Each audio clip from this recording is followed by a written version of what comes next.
Halo semuanya, selamat datang di channel ini. Gua kali ini membuat sebuah series YouTube yang bernama Tambah Kaya. Dimana di series ini gua akan mendokumentasikan sebuah perjalanan yang relate untuk kita semua, dimana gua akan melakukan investasi, mau itu per minggu, per hari, atau per bulan. Intinya gua akan sisihkan dana untuk investasi di saham, dan kemudian akan gue kelola hingga mencapai mungkin 1 miliar dalam series ini. Series ini akan kita lakukan ya hingga target 1 miliar tersebut tercapai. Mau itu 5 tahun, 6 tahun, 7 tahun, akan tetap kita lakukan. Dan doakan saja semoga series ini bisa bertahan hingga pencapaian target tersebut terjadi. Tanpa berlama-lama, disclaimer on, di series-series yang akan mendatang dan series ini bukanlah sebuah ajakan untuk mengikuti dalam berinvestasi. Semua keputusan ada di tangan teman-teman ya.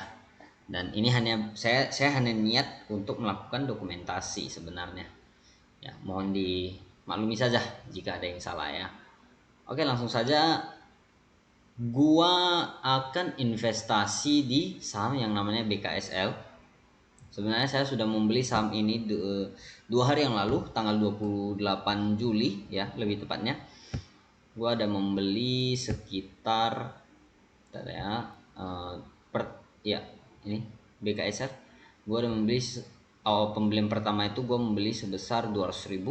Kemudian hari ini semalam saya melakukan pembelian sebesar 100.000 lagi ya. Oke, jadi total top up 300.000 dengan buy pertama itu kalau nggak salah 126, kemudian buy kedua saya juga udah agak lupa, ini average-nya 132 lah sekarang ya. Jujur gue gak nyangka dia naik secepat ini ya. Tapi lebih pentingnya kenapa saya sekarang yakin dengan saham BKSL ini. Sebenarnya memiliki banyak alasan, baik itu fundamental, tapi alasan utamanya adalah adanya cerita atau narasi yang dibuat di saham BKSL ini ya, yakni narasi turnover. Beberapa bulan yang lalu dan tahun lalu keluar sebuah berita yang cukup menggemparkan, di mana BKSL ini akan mendivestasi tanah di Sentul City dan dibeli oleh Genting Group yang berencana untuk membeli tanah BKSL. Ya,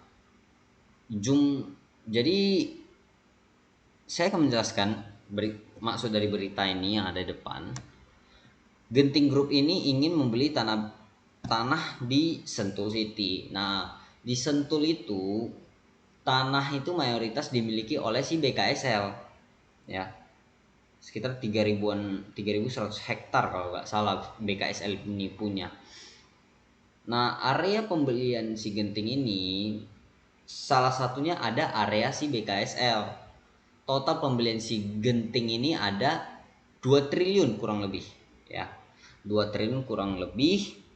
Namun tidak semua 2 triliun ini akan didapatkan oleh si BKSL karena adanya vendor-vendor lain juga yang menjual. Ada BKSL itu sendiri, ada Aftanesia Raya, ini adalah anak perusahaannya ya. Dan PT Primatama Cahaya Sentosa ini adalah pihak ketiga dari BKSL yang tidak memiliki hubungan afiliasi apapun dengan BKSL itu sendiri. This is a very interesting story di mana BKSL itu sebelumnya memiliki performa cash flow yang buruk, minus, kurang menarik ya. Memang secara NAV value dari tahun-tahun lalu itu ya under value, dan ini adalah kalau saya lihat itu ini memang ciri khas saham-saham properti di mana memiliki NAV value yang di atas harga sahamnya rata-rata ya. CTRA, SMRA, BSDE ya memiliki NAV value yang lebih tinggi dibanding harga sahamnya sekarang. Nah, saya nangkapnya gini, Apa sih yang membuat sebuah saham properti itu bisa naik? Itu adalah rata-rata itu adalah corporate action, akuisisi, atau memiliki proyeksi growth, narasi growth ke depannya. Seperti Pani, kalau saya ambil contoh kasus Pani, narasi kedepannya itu adalah masuk MSCI dan akan ada injek aset berikutnya.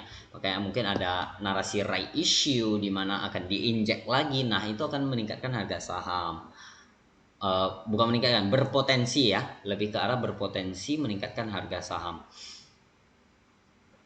Dan di BKSL ini sendiri, kalau kita benar-benar melihat secara NAV value ya, sebenarnya sangatlah under value untuk BKSL ini sendiri, karena NAV-nya ini adalah 726 per lembar saham ya.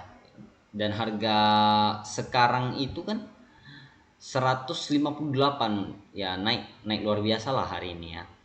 158 itu masih jauh banget ya, tapi kita tidak perlu sampai jauh-jauh sampai 726 ya. Kenapa? Karena kita mainnya momentum aja sebenarnya juga udah sangat menguntungkan. Mungkin di area TP 200 250 juga udah bisa sebenarnya. Mengikuti ya riset dari Samuel Sekuritas. Nah, tentunya kedepannya kita juga bisa mengupgrade analisa kita, karena analisa yang kita lakukan, yang dilakukan oleh Samuel Sekuritas ini kan kondisinya 11 Maret 2025. Kita belum tahu nanti kedepannya gimana. Ya, saya rasa 200 250 bisa sentuh lah kalau performa dari BKSL ini sangat menarik, dan tentunya ada flow yang masuk ke dalam BKSL.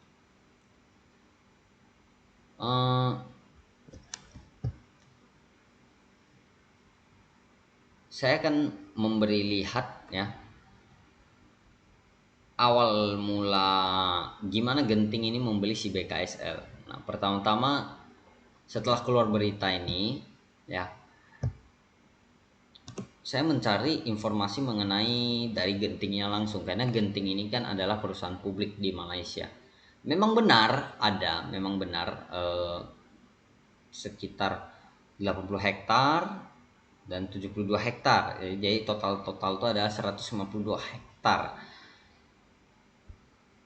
Dan ini skema pembayarannya itu tidak langsung cash 2 triliun. Ini yang membuat menarik. Kenapa? Pembayaran dilakukan oleh si Genting ini adalah pembayaran yang bertahap. Artinya kalau saya nangkapnya ya, hitungan bodoh saya lah, pembayaran bertahap ini akan menjadi cash flow dari si BKSL itu sendiri. Walaupun cash flow ini sebenarnya bukan cash flow dari inti bisnisnya, tapi cash flow dari penjualan aset tanahnya, yang si BKSL ini sendiri juga tidak gunakan aset tanah tersebut. Saya tadi sudah ada buat ringkasannya di Google Gemini. Kira-kira pembayarannya seperti ini. Untuk tahap pertama itu adalah 800 miliar yang akan dibayar pada tanggal 19 Juli, maksimal 19 Juli 2024, Q3 2024. Dan selanjutnya 400 miliar. Selanjutnya lagi 852, baru dibayar lagi 160, 160, 160, 160, 212. Ya, ini pembayarannya bertahap. Ya, tentunya bagus. Nah, tapi untuk memastikan cerita ini, saya ingin memastikan dulu, apakah benar-benar sudah dibayar. Ketika saya mengecek laporan keuangan dari BKSL, dia tidak ada tertulis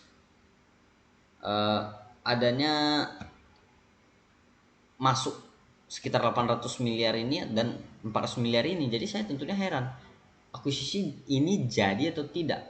Kemudian muncul lagi berita dari Bloomberg Technos, jual lahan ke Genting BKSL dikabarkan akan terima 400 M. Saya heran, loh, bukannya seharusnya di kuartal 1 sudah terima, ya kan? Ternyata ternyata setelah saya analisa lebih lanjut, saya kira awalnya Bloomberg Technos ini salah ngasih berita. Setelah saya analisa lebih lanjut, ada informasi yang saya dapatkan lagi dari situs resminya GENP, si Genting Plantations ini, bahwasannya mereka akan melakukan pemanjangan long stop date 6 bulan ya, sepanjang 6 bulan hingga 18 September 2025, yang artinya mereka akan, yang awalnya itu mereka akan bayar di Q4 2024, Q4, mereka akan memperpanjang menjadi Q3 2025. Mereka ingin memastikan lagi apakah mereka benar-benar ingin mengakuisisi lahan tersebut, melakukan due diligence lebih lanjut. Ya, memang kalau dipikir-pikir berarti adanya keraguan di pihaknya si Genting ini. Ya, saya juga sebenarnya belum bertanya langsung ke pihak Genting Plantations-nya ini. Cuman ya saya ambil spekulasi. Ya kebetulan ada flow yang saya lihat. Ya saya cobain dulu lah 300.000 ini ya. Saya cobain dulu. Kita coba lihat perkembangan selanjutnya.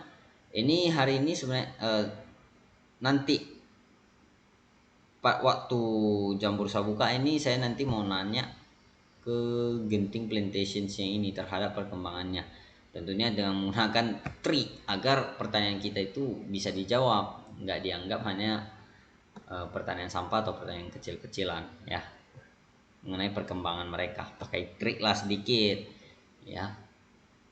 Oke, kira-kira seperti itulah series ini ya. Memang singkat dan mohon maaf kalau misalnya kurang jelas.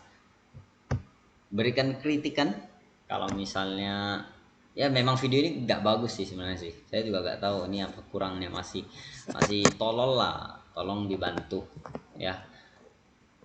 Kira-kira apa yang bisa dikembangkan lagi dari video ini ya, biar sebenarnya ini hanya bentuk dokumentasi saya, dan biar kedepannya itu saya bisa lihat bahwasanya gimana sih saya dulu cara berpikirnya itu gimana sih. Oke, kira-kira sekian video saya ya. Inilah porto saya, sudah profit sekitar 50.000, 19%. Ya, very good performance. Cuman sebenarnya ini saya harap jangan naik dulu sih sebenarnya. Waktu itu saya agak kaget sih naiknya cepat kali kayak gini. Saya harapannya waktu itu ya stop dulu lebih lama atau turun dulu biar dapat barang lebih murah lagi. Cuman dia udah sempat naik. Ya, saya mau konsep margin of safety aja. Kalau misal target kita 250, selama gua bisa mendapatkan profit hingga 40%, 50%, lebih 60, 70, ya saya masih bisa masuk lah. Kecuali udah sangat tipis nih, kayak 20% lagi, 30% lagi udah mau TP, ya saya mungkin nggak akan masuk. Tapi untuk saat ini ya saya bisa masuk. And once again, sekali lagi disclaimer on, tentunya analisa saya bisa saja salah. Ya semoga kali ini benar lah. Oke, sekian dari video saya. Terima kasih, and see you di series tambah kaya selanjutnya.